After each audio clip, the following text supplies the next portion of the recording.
जय हिंद दोस्तों, welcome to our classes. कैसे हैं आप सभी? आई होप आप लोग अच्छे होंगे और पढ़ाई आपकी बेहतर ढंग से चल रही होगी। तो आइए स्टार्ट करते हैं आज के सेशन को। आज हम लोग करने वाले हैं प्रीवियस ईयर के questions, class 12th UP board examination के क्लास 12th इंग्लिश सब्जेक्ट के दोस्तों प्रीवियस ईयर के क्वेश्चंस आज हम लोग सॉल्व करेंगे। और आज हम लोग इंग्लिश में टॉपिक जो लिया उसका नाम है ट्रांसफॉर्मेशन, और ट्रांसफॉर्मेशन के अंतर्गत हम लोग करने वाले हैं पैसिव वॉइस को एक्टिव टू पैसिव, अर्थात एक्टिव वॉइस को पैसिव वॉइस में कन्वर्ट कैसे किया जाता है उसको हम लोग आज सीखेंगे। और आज सारे के सारे जो क्वेश्चन मैंने लिए हैं दोस्तों आपके बोर्ड एग्जामिनेशन में कहीं ना कहीं किसी न किसी साल में जरूर पूछे गए हैं। तो वीडियो में अंत तक आप जरूर बने रहिएगा। और मैं आपको गारंटी दे रहा हूं दोस्तों कि जो 2 नंबर का आपसे पूछा जाता है ट्रांसफॉर्मेशन के अंतर्गत, रिज्यूम 2 होता है, सेंटेंस चेंज होता है, उसके बाद एक्टिव वॉइस पैसिव वॉइस होता है, इनमें से कोई एक जरूर पूछता है। तो आज हमने सिर्फ एक्टिव टू पैसिव लिया है। तो वीडियो में अंत तक जरूर बने रहिएगा। और सेशन पसंद आए दोस्तों तो बिल्कुल वीडियो को लाइक करिएगा।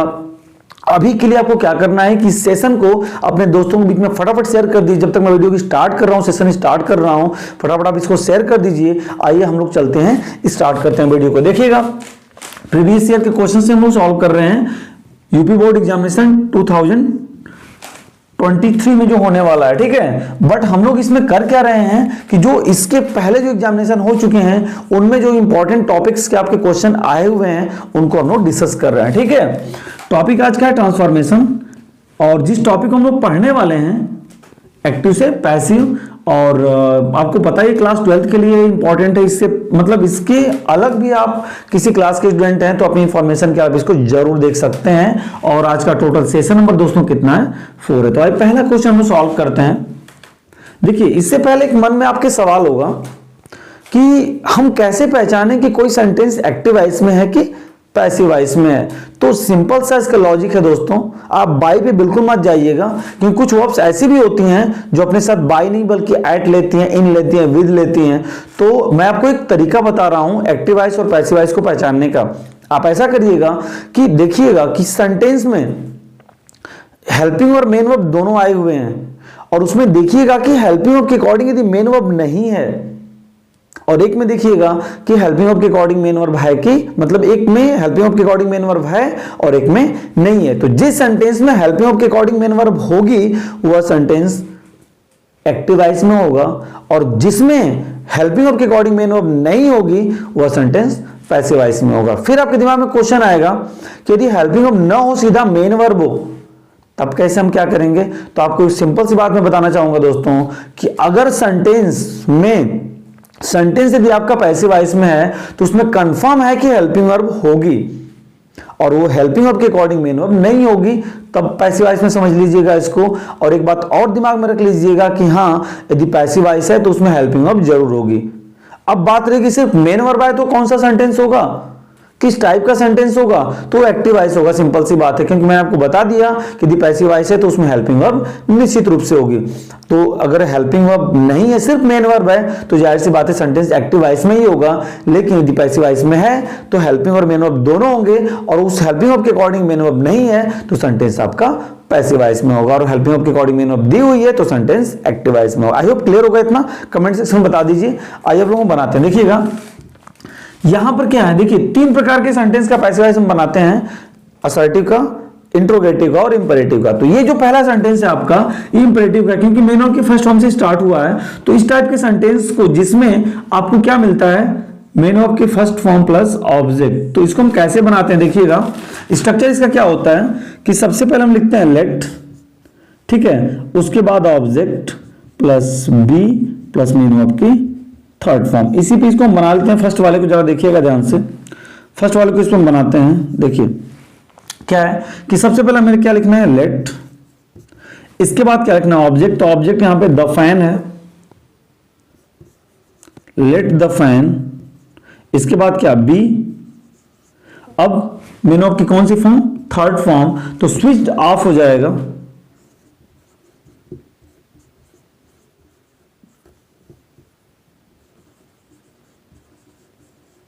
ठीक है। तो स्विच ऑफ द फैन का क्या हो जाएगा, let the fan B switched off. Okay, clear हुई बात? नेक्स्ट क्वेश्चन पे हम आते हैं। देखिएगा सेकंड पे। अब देखिए असर्टिव, क्योंकि सब्जेक्ट से स्टार्ट है, और देखिए इसमें मॉडल्स हैं, मॉडल वर्ब है, तो सीधा आपको देखिए क्या करना होगा कि मॉडल वर्ब यदि आपको मिल जाए तो सीधा आप उसके बाद बी लगाइए और वर्ब की थर्ड फॉर्म यूज कर लीजिए। वैसे मॉडल के साथ तो फर्स्ट फॉर्म होती है, तो कॉन्सेप्ट है एक्टिव वॉइस का। अगर मॉडल वर्ब प्लस वर्ब की फर्स्ट फॉर्म है तो आप उसको कहेंगे एक्टिव वॉइस में, और जब उसको पैसिव में कन्वर्ट करना होगा तो modal verb plus B plus verb की थर्ड फॉर्म पैसिव वॉइस में हो जाता है। तो देखिए हम क्या बनाएंगे, इस ऑब्जेक्ट को ला करके सब्जेक्ट बना देंगे, इस सब्जेक्ट को ले जाके ऑब्जेक्ट बना देंगे। ठीक है, तो देखिएगा ध्यान से क्या बन रहा है सेकेंड, कि इट, ठीक है, इट कैन लिखेंगे तो इट कैन बी, ठीक है, it can be solve by you. आपने देखा इट ऑब्जेक्ट था, मैंने सब्जेक्ट बना दिया, फिर कैन लिखा, फिर उसके बाद बी, फिर वो आपकी थर्ड फॉर्म, तो सॉल्व हो गया बाय यू। क्लियर इतनी बात। थर्ड पे आइए, they will close all the shops. बिल्कुल आपको देखिए मॉडल फिर यहां मिला आपको, यहां पे ऑब्जेक्ट मैं आपको हिंट कर दे रहा हूं, देखिएगा ऑल द शॉप्स आपके ऑब्जेक्ट्स हैं और दे यहाँ पे सब्जेक्ट है। आपके लिए होमवर्क है, फटाफट इससे कमेंट सेक्शन में कमेंट करके बताइए। बताएंगे? ठीक है, बताइए। आइए हम फोर्थ को करते हैं दोस्तों। यहाँ पे देखिए, यहाँ पे क्या होता है कि इस टाइप के सेंटेंस आपको मिल जाए जिसमें इट इज टाइम या इट वाज टाइम मिला, तो आप कैसे बनाएंगे? तो उसमें सबसे पहले आप ऑब्जेक्ट फाइंड आउट करेंगे। तो देखिए इसमें क्या लिखा हुआ है कि it is time to close, ये तो इंफिनिटी हो गई, अब प्लस यहाँ पे आपको क्या मिल गया, ऑब्जेक्ट मिल गया। तो आप कैसे लिखेंगे कि इट इज टाइम, उसके बाद आप लगाएंगे इट इज टाइम, उसके बाद फॉर लिखेंगे, उसके बाद आपका ऑब्जेक्ट हो जाएगा, तो it is time for the shop, फिर उसके बाद टू बी क्लोज्ड। ओके, तो देखिए क्या बन रहा है आपका। आप फोर्थ को कैसे बनाएंगे, क्योंकि थर्ड आपका होमवर्क है अभी, आप इसको करके बताएंगे। तो आप लिखेंगे इट इज टाइम, हो गया। उसके बाद आप लिखेंगे फॉर, ये लगाना होता है आपको, it is time for the shop, ठीक है। उसके बाद to be closed,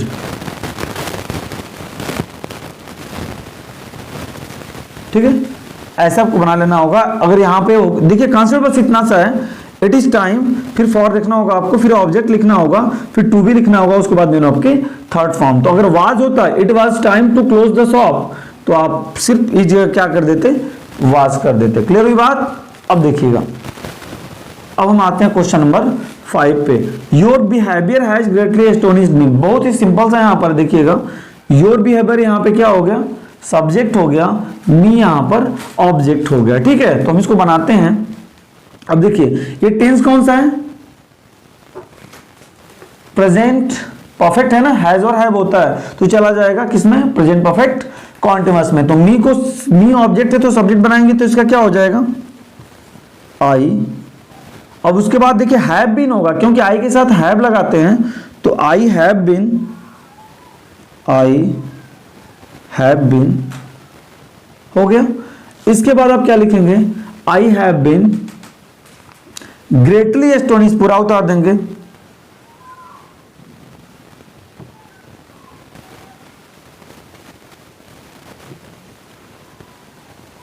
I have been greatly astonished. अब एक बात ध्यान रखिएगा कि एस्टोनिश्ड जो वर्ड होता है, फिर सरप्राइज जो वर्ड होता है, ये जो वर्ब होती है अपने साथ बाय प्रीपोजिशन नहीं बल्कि एट लेती है, तो उसका ध्यान रखिएगा। तो एस्टोनिश्ड के साथ हम एट लगाएंगे, एट, फिर उसके बाद योर बिहेवियर, ये सब्जेक्ट था तो ऑब्जेक्ट बना देंगे,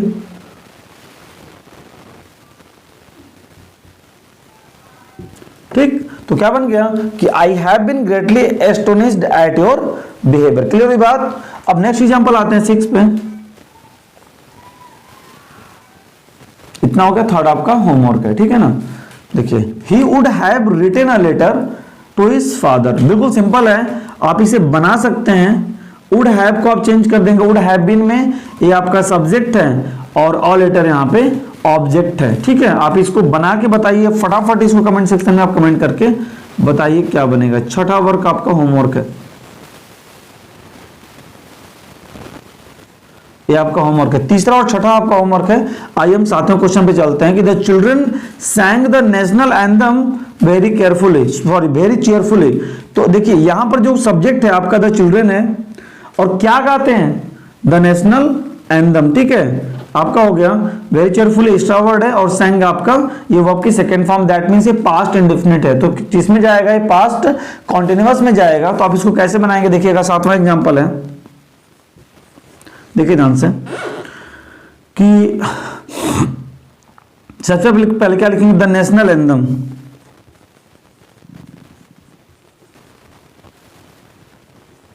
द नेशनल, नीचे लिखना पड़ेगा ना,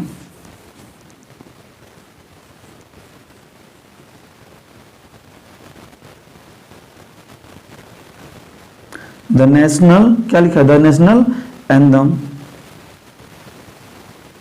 ठीक, अब इसके बाद हम क्या लिखेंगे? ये है आपका पास्ट इंडेफिनिट हो जाएगा पास्ट कॉन्टिन्यूअस में, तो आ जाएगा was.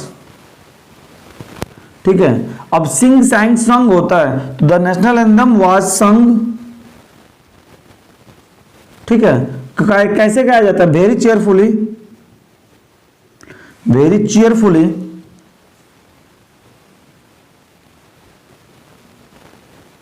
Cheerfully by the children.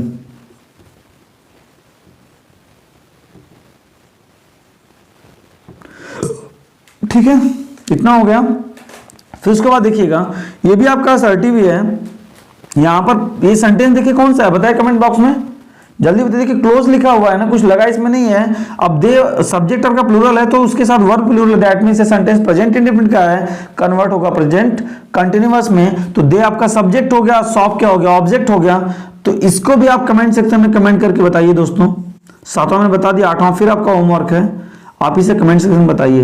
देखिए इससे बताने से ना, जैसे एक ही जैसे एग्जांपल है, तो ऐसा करने से क्या हो रहा है कि आपका अभ्यास भी हो जाएगा और चीजें आपकी रिवाइज भी हो जाएंगी। तो तीनों को आप फटाफट बताइए, 3rd, 6 एंड 8। आइए हम लोग चलते हैं, ये 2 एग्जांपल जो आपके हैं ये इंट्रोगेटिव है। ठीक है, तो यहां शायद आई होप ऊपर हो गया होगा, तो मैं इसे रेज कर दे रहा हूं।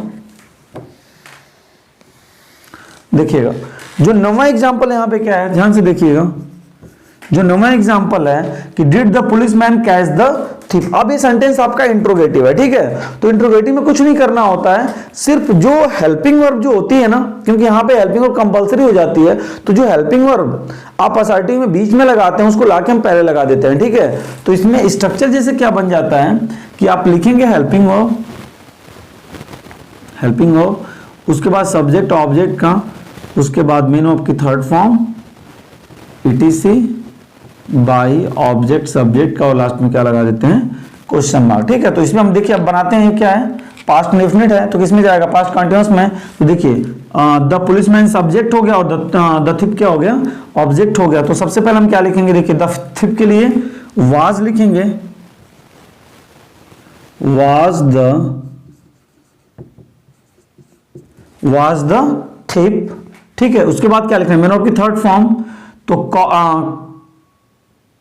कैच का कॉट होता है, तो was the thief caught, was the thief caught किसके द्वारा? Bye the policeman. क्लियर बात? सिर्फ इसी एग्जांपल को रख देना। देखिए आपने सिर्फ क्या किया, अगर थिप इधर होता, असर्टिव होता, तो द थिप इधर होता, वाज इधर कर देता और कुछ करना नहीं था। तो was the thief caught by the policeman, और लास्ट में क्या लगा देंगे हम? Question mark. क्लियर बात? अब लास्ट एग्जांपल जो मेरे दोस्त है आपका ये 10वां एग्जांपल। ठीक है, इसको भी थोड़ा डिस्कस करना पड़ेगा। देखिए ध्यान से, जो हु के साथ होता है, किसके साथ कॉन्सेप्ट होता है, बात को समझने का प्रयास करिएगा।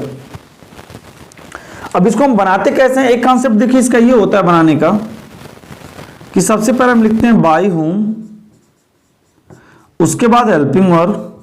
ठीक है, अब इसके बाद जो उसमें आपको ऑब्जेक्ट मिला होता है, इसका आप सब्जेक्ट बना देते हैं, फिर उसके बाद मेन वर्ब की 3rd फॉर्म, इसके बाद etc होता है। एक कॉन्सेप्ट ये हो गया। दूसरा कॉन्सेप्ट ऐसे होता है, who plus helping verb plus subject object का प्लस मेन वर्ब की 3rd फॉर्म etc, और बाई यहां चला जाता है आपका लास्ट में, और लास्ट में क्या होता है? Question mark. ठीक है, तो इन्हीं दोनों पे हम इसे बना देंगे। तो ध्यान से देखिएगा, इसमें जो ऑब्जेक्ट है वो, क्योंकि लाइफ फुल ऑब्जेक्ट क्या है यहाँ पे? यू है। तो सबसे पहले देखिए हम बाय हुम पे बनाते हैं इसको, बाय हुम वाले पे। देखिएगा सबसे पहले हम क्या लिखेंगे? By whom. अब ये सेंटेंस कौन सा है, प्रेजेंट इंडेफिनिट जाएगा किसमें, प्रेजेंट कंटिन्यूअस में। तो अब देखिए इस सब्जेक्ट के अनुसार यहाँ पे वर्ब आएगा, ध्यान दीजिएगा, इसके अनुसार नहीं आएगा, ये हेल्पिंग वर्ब जो आएगी इस सब्जेक्ट के अनुसार आएगी जो ऑब्जेक्ट आके बन रहा है। तो अब जरा देखिएगा, आप जो ऑब्जेक्ट है वो क्या यू है, तो यू भाई प्लूरल होता है, तो हम यहाँ पे लिखेंगे यार बाय हुम आर यू हो गया, और उसके बाद टॉट हो जाएगा, ठीक, टॉट। इसके बाद क्या रखना है, दोनों को थर्ड फॉर्म हो गया, एटीसी क्या है, इंग्लिश, तो इंग्लिश हम रख देंगे, लास्ट में क्या लग जाएगा, क्वेश्चन मार्क, ठीक है। तो by whom are you taught English, clear हुई बात। अब इसको हु पे बनाते हैं, जरा देखिएगा, हु, इसके बाद helping verb, who are you taught English by, last में क्या लगाना है, बाय। तो देखिए ये जो कॉन्सेप्ट है कॉम्पिटिटिव एग्जाम में जनरली इस पे क्वेश्चंस पूछ दिए जाते हैं, बट आप यदि बोर्ड एग्जामिनेशन में रिटन में बता रहे हैं तो बाय हुम से आप बनाइए, सेंटेंस आपका गलत नहीं होगा। तो ये 3 एग्जांपल दोस्तों अभी आपको होमवर्क में बताने हैं, 3rd example, 6th example and 8th example, ठीक है।